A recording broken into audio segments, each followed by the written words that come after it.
MAGA Republicans in the House and Senate are in full collapse right now as Donald Trump's disastrous war continues to escalate. Now, fortunately, both crew members of that F-15 were located and rescued. That's a good thing. We also lost a lot of aircraft in that search and rescue. One of the things that we're seeing over and over again, I agree with Heath Mayo here, is the emerging theme of this catastrophic and unlawful war in Iran is that our military, extremely competent and extremely good at war fighting and doing its job, even as to our political leadership, Trump and the MAGA Republicans that set these strategic ends and objectives for military action, have absolutely zero clue for what they are doing. And we see these MAGA Republicans bumbling, stumbling fools. Like you've got MAGA Republican Congressmember Tom Emmer, who's like, Donald Trump didn't start this war, okay? But we sure as hell are gonna finish it. They just do like these corny lines from like these movies. We're gonna finish it. Donald Trump literally started this war that he is now losing. And we're calling victories, rescuing war fighters who are stranded in Iran who shouldn't be there in the first place. Certainly a good thing that they're being rescued. Let me be clear about that. But it ain't air superiority when F-15s and A-10s and multiple helicopters and multiple Reaper drones are all being shot down every damn freaking day while Donald Trump's out there making new threats. Let me show you what Tom Emmer had to say. Play this clip. Our president, as you know, Aisha, he didn't start this war, he's finishing it. And as he told the American public a couple nights ago, they're well on their way to being done. In fact, what they have done is historic. And then you had Lindsey Graham. He was caught on camera. And I don't even know, he's like mumbling his words right here. And someone said, Lindsey, is there any war that you won't fight? And Lindsey Graham's like, I don't know. Listen for yourself right here. Let's play this clip. Senator. Buddy, how you doing? How you doing? Is there a foreign war you don't support? I support wars that make America safer. Thank you, sir. And then Donald Trump's chief propagandist, Caroline Leavitt, was at GW, and she was giving a speech there, and she was like, all I've learned is that you must be very well read for my position. And Donald Trump is the most well-read person that I know. As Trey Ferguson says, can we just bring shame back, please? When have we normalized? Why are we normalizing these freaking weirdos out there like Caroline Leavitt and Trump and this whole crew of creatures who are out there just spewing the most weird stuff? Stop with the Trump bizarre cult worship and just grow the hell up. Here's what Caroline Leavitt says. Here, play this clip. So my advice would be to encourage everyone in this room to try to be the most well-read person in every room that you're in. That was a piece of advice one of my predecessors, Dana Perino, gave to me before I took this job. She said, you always want to be the most well-read person in the room. And I try to be every day, but Donald Trump always is. That man does not miss a story, let me tell you. He's always reading the papers and watching the TV. He doesn't miss anything anyone says in the whole world. I don't know how he does it and consumes it all. Well, then they bring in this MAGA Republican Hardopoulos, and he credits Donald Trump for making the Epstein files possible. He made the Epstein files great again, he says, essentially. Here, play this clip. Republicans and specifically Donald Trump made those files possible. He talked about it for 4 years. He kicked out this guy from his life many years ago. And Pam Bondi, I think the final total so far is that over 3 million files have been released. And then, it's not a Donald Trump presser with one of his sycophants not blaming the catastrophic economy on former President Biden. Take a look at Donald Trump's National Economic Council chair trying to blame Joe Biden for gas prices. Here, play this clip. That we could have had a much bigger strategic reserve effect, except for the fact that right before the midterm election, Joe Biden, he's the one who had the biggest release of the strategic reserve, and there was no supply disruption at the time. He was just trying to offset all those terrible energy policies and get gas prices down ahead of the election. Okay, but that was then, but this is now. And what's now is West Texas crude. Which is what we produce here in the U.S. We're a net exporter of oil. On February 27th, it was $67 a barrel. And now we're at 111 for West Texas crude. I think the question there is, what can our economy tolerate? How high can it go? Well, you can see that right now our economy has so much momentum.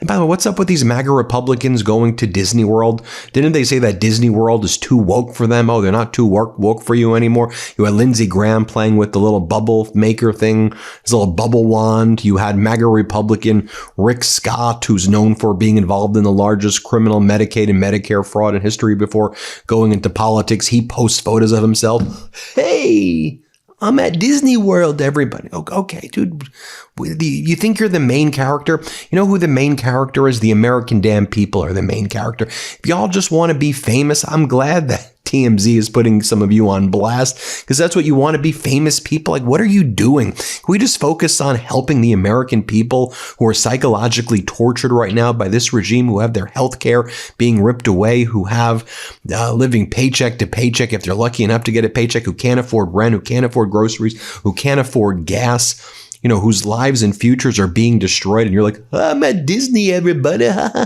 Look at me. You guys, bunch of freaking weirdos.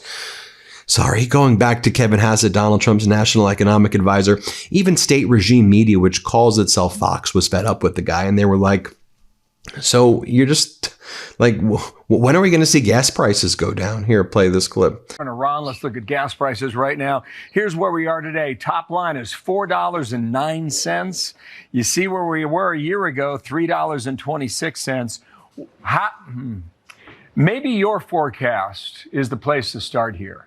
Where do you see this going?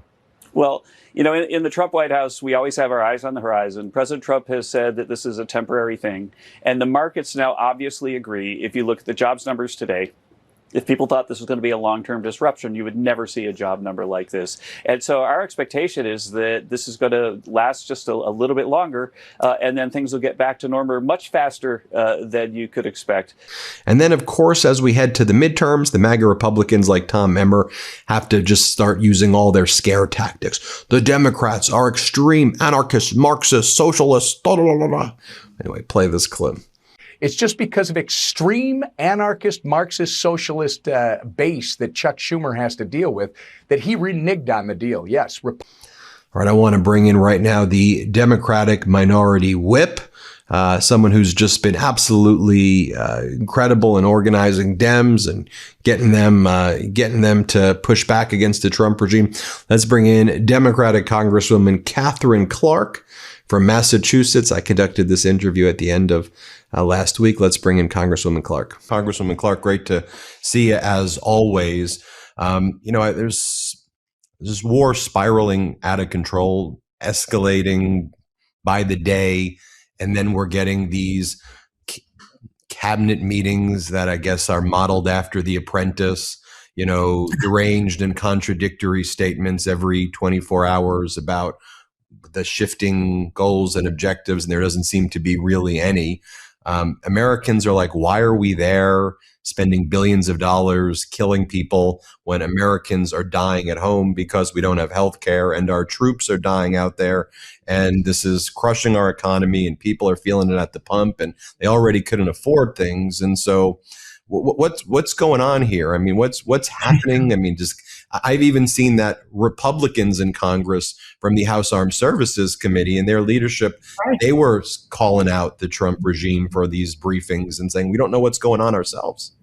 Yeah, your bleak summary is directly on point. They took us into this war, they being the Trump administration, with no plan, no objectives, no strategy. And now they are coming back to the American people and saying, we would like you to foot a $200 billion bill that is a blank check because there is no spending plan. They are reluctant to still say anything about the actual costs. And we are refusing to spend a dime on making life easier and more affordable for Americans. So we go into this war. We put our service members in hardship way, in danger. And then we say, we're going to spend this $200 billion on doing what? when that would go for 7 years of extending the ACA tax credit and help bring down the cost of healthcare. It could feed 42 million Americans on the SNAP program. We could help reduce the price of groceries, which is going to go through the roof the longer that this Trump war continues. And the American people see it for what it is. It is a folly of Donald Trump, and they are once again going to be asked to foot the bill when they are telling us in every way they can, we are not making it in this economy. And their entire tax rebate that he promised them is going into the gas pump when we see gas going up $1 a gallon in a matter of weeks. And he has the gall to say, wow, gas prices aren't as bad as I thought they would get when I started this whole thing. Right. Americans have been told by all of these MAGA people, there's not enough money, not enough money, not enough money.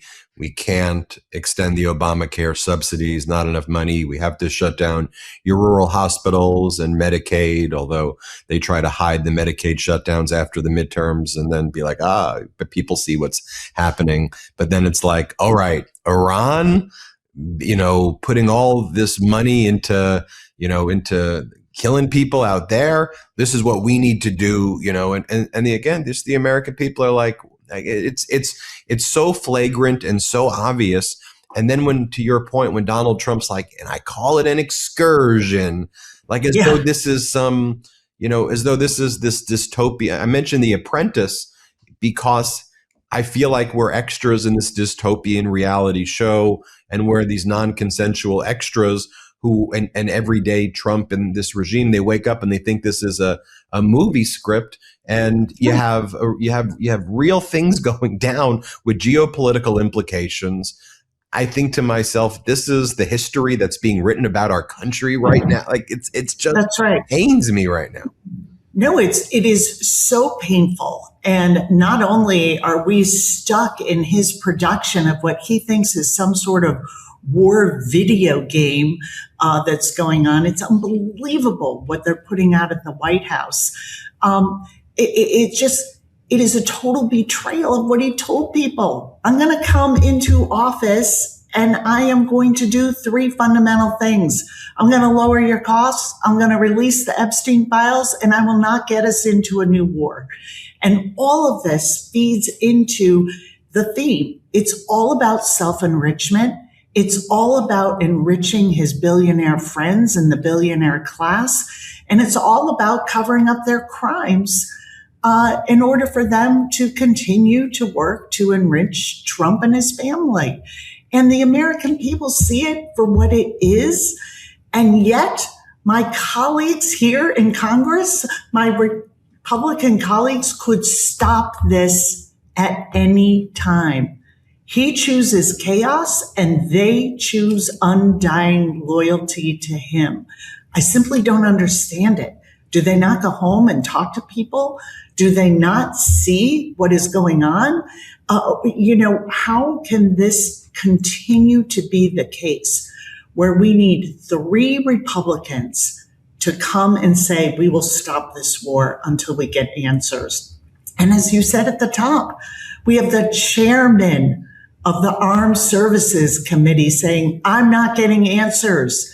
This is not sufficient for me to support. This is not somebody who is, a rabble rouser against Donald Trump. But we need that kind of commentary to turn into no votes, to turn into a vote to hold them accountable and say the American people simply cannot afford to pay for this. Right. Which brings us to another important topic, which is people who are showing up at airports are now seeing hours and hours and hours of delay. People are camping out in front of airports. We're seeing TSA officials calling in sick in mass, not showing up to work. And I know repeatedly Democrats have been offering legislation to fund the TSA. We're trying to fund the TSA. We're trying to fund the TSA. Let's give all the TSA money. And this is continuously being blocked because Donald Trump wants to use this as a cruel and unusual negotiating ploy. And he thinks it's a win when he can say, look, the Democrats are doing this, by the way, the same way he blocked comprehensive immigration reform and lots of areas where our country can move in the right direction, because he views these as political winning issues for him to post social media stuff. What's the real status of what's going on, and how are we combating? How are you combating? How should we, the people, combat false information and just make sure the truth is known? Well, the one thing that is a consistent through line for this president and for his sycophants here in Congress is that the burden always falls on working people. And this time it's TSA workers. TSA workers make about $50,000 a year. And we have asked them to come to work. Donald Trump is saying, go to work and you will not get paid. And people are calling in sick because they simply can't afford the gasoline to get to work if there's no paycheck. And that results in chaos for travelers, a real security crisis. And the answer that Donald Trump comes up with is to send ICE to our airports. This whole conflict comes out of the fact that he has turned ICE into a paramilitary troop, and he refuses Democrats' demands to say, I should operate like every other police department. And, you know, if you're going to search someone's home, you should have a search warrant. That's sort of laid out in the Constitution. That's not even a reform. That is just complying with the rule of law. That, you know, they shouldn't wear masks. They should be identified. These are very common sense law enforcement practices. But they refused to do that. And Democrats said, we're not going to put this on workers once again. So while you are refusing to address ICE and its reign of terror in our communities, we should open up the rest of DHS, open up TSA, get them paid. We should make sure that our cybersecurity officials that we truly need, now that Trump has started a war with Iran, to be paid. Make sure that FEMA, our emergency services, are being paid and operating, and make sure our Coast Guard's being paid. So we have said, take yes for an answer. We will continue to negotiate for common sense operations in ICE that are legal and stop their reign of terror. But in the meantime, if you can't agree to that, open up the rest of DHS. Donald Trump's answer is no to all of it. And he is using TSA workers and Americans who are traveling as his collateral. And what is the price he's set? It shifts, but he always comes back to pass my SAVE Act, pass my Voter Suppression Act that makes it harder to vote, harder to register to vote before you do anything else. And it's a situation that, once again, the American people see what is happening.